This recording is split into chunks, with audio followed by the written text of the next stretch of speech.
A lack of food causes more than simply hunger. Chronic malnutrition leads to many problems.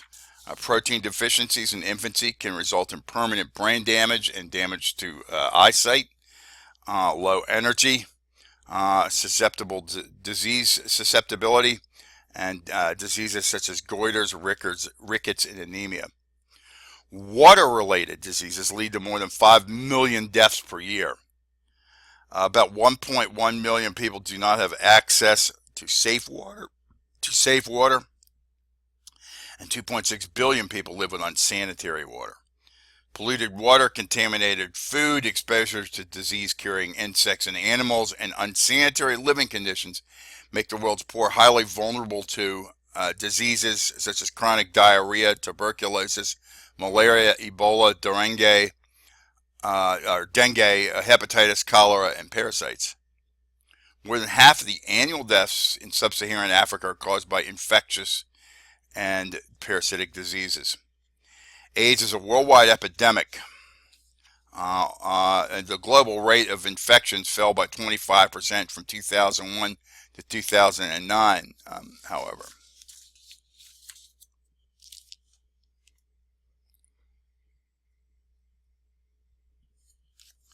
New slavery is similar to the slavery of the past: the loss of freedom, the exploitation of people for profit, and the control of slaves through violence or its threat. But today's forms of slavery also differ from the past. Slavery is no longer a lifelong condition. A slave is typically freed after he or she is no longer useful, a prostitute who has AIDS, for example. Some individuals and families become slaves by choice, a choice forced by extreme poverty. At any one point in time today, 2.4 million people are involved in human trafficking. The trafficking of humans is an international business involving forced migration, smuggling of illegal immigrants, and criminal networks. 80% of those trafficked are female, about 50% are minors, and 75% are trafficked into sexual exploitation.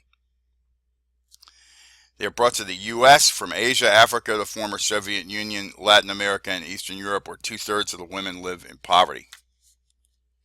They're promised jobs in the United States, but often find their passports and identifications stolen, and then they're trapped.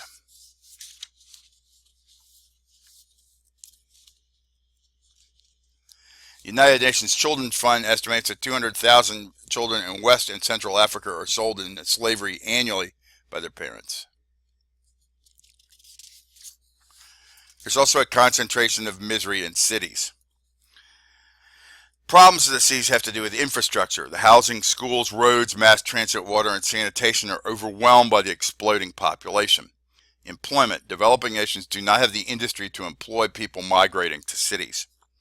People migrating to cities are unprepared of the lifestyle there. They lack the skills and literacy necessary to work in cities.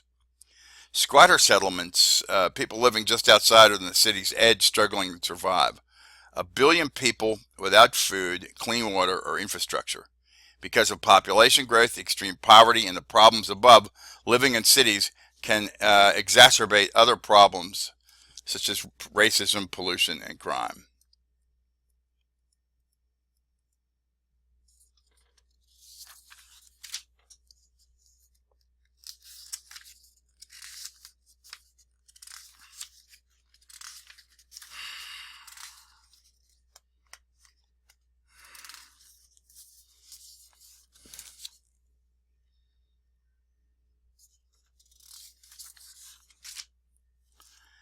The gap in living conditions between rich and poor nations is vast. 70%, 5% of the world's population lives in overpopulated, underdeveloped areas, but they produce only 1/10 of the world's industrial output and 1/12 of electrical power.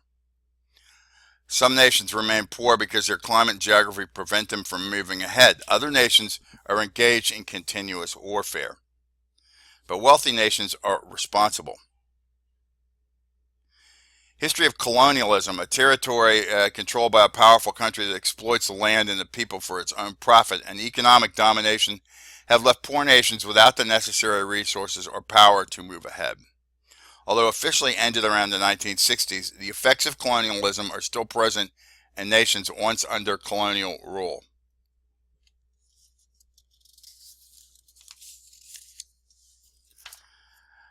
Decisions of transnational corporations to build or not to build, to relocate a plant, to begin marketing a new product, or to scrap old one have a tremendous impact on the lives of ordinary citizens in the countries in which they operate and which they invest. The arms trade, corporate dumping,